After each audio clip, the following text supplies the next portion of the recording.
So you're thinking about a beauty career in Kentucky? That's awesome. But you need to know the game has completely changed for 2026. In the next few minutes, we're going to break down exactly what you need to do to not just survive, but really thrive in this new landscape. And if this is you, if you're even considering this path, you're going to want to lean in for this. Seriously. Understanding the changes we're about to cover could literally save you thousands of dollars and a whole lot of heartache down the road.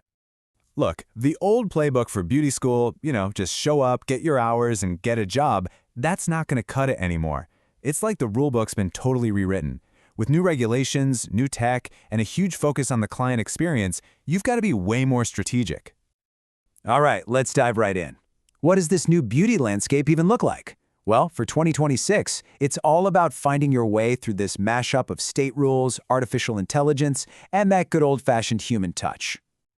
With AI and tech popping up everywhere, you might think it's all about the latest gadgets. But actually, your biggest advantage? It's you. It's your human superpower.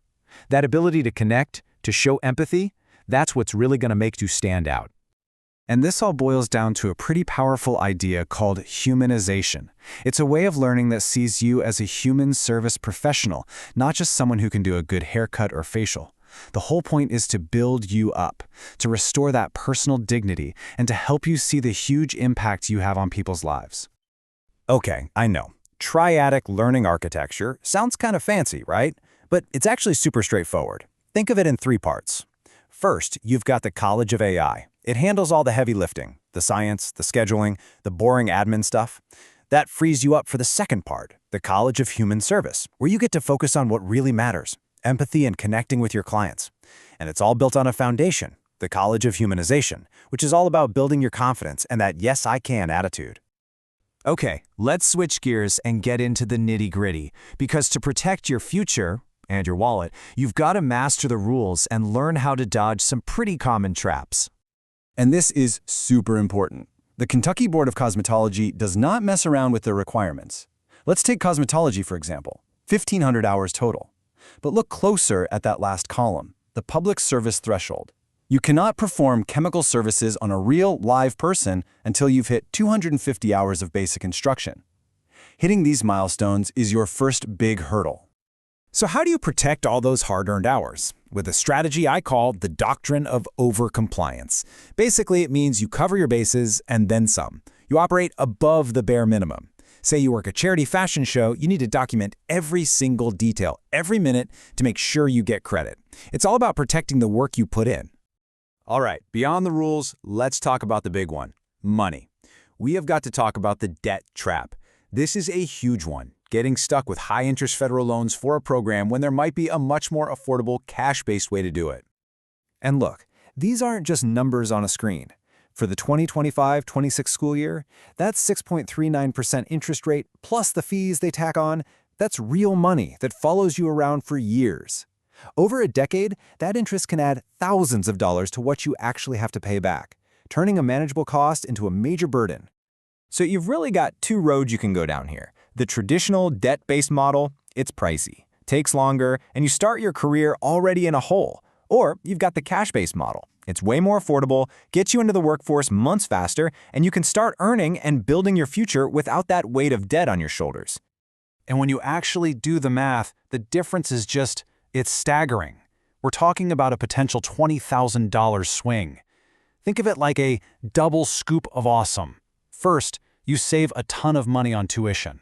And second, you start earning a real income 3 to 6 months earlier. That's a financial shift that can change everything. Okay, so you've navigated the rules. You've got your finances sorted. Now what? How do you actually land that dream job? It's time to build your brand. Because in today's world, your digital portfolio, well, that is your new resume. It makes total sense, right?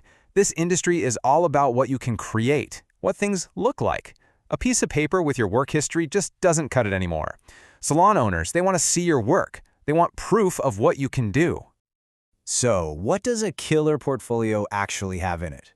Well, first off, you need amazing before and after photos. High quality is key. You also want to show your range. Don't just post the same haircut over and over. Throw in some client testimonials, proof of any extra certifications, and one more thing that is becoming absolutely crucial. And that's showing off your sanitation skills. Now here's a pro tip, something that most people overlook. Turn this basic requirement into a marketing tool. Seriously. Post pictures of your sparkling clean station, your tools soaking in disinfectant. It screams professionalism and builds a massive amount of trust before a client even sits in your chair. And speaking of professionalism, this one is huge. This is non-negotiable. You never ever post a client's picture without getting their written permission first.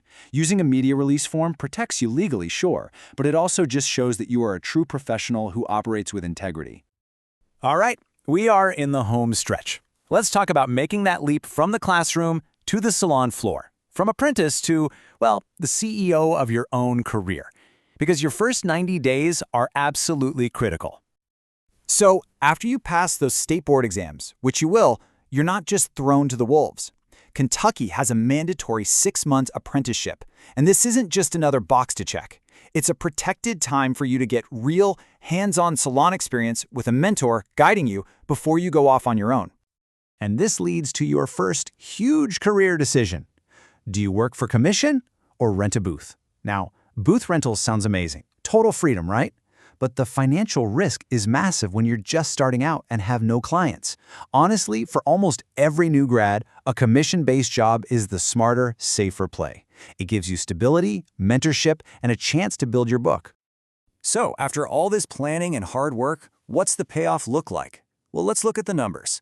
These are the average mid-career salaries in Kentucky. You can see there's solid earning potential, especially for estheticians, who are averaging around 45 grand. This just goes to show that you can build a really great, sustainable career in this industry. But at the end of the day, here's what it all comes down to. It doesn't matter if you're getting a W-2 or a 1099, you have to think of yourself as the CEO of your own career, period. Managing your money, building your reputation, and never stopping learning, those are the real keys to making it long-term. So I want to leave you with this. The power is in your hands, and it all starts by asking the right questions before you ever sign on the dotted line. Ask the school, how exactly do you report my hours to the state board? Ask them, what are my options for graduating without debt? Ask them, how are you going to teach me to use AI in my business? And what support will you give me during my apprenticeship? Your entire future can depend on the answers to these questions. So ask them, find the right system, and build an amazing career.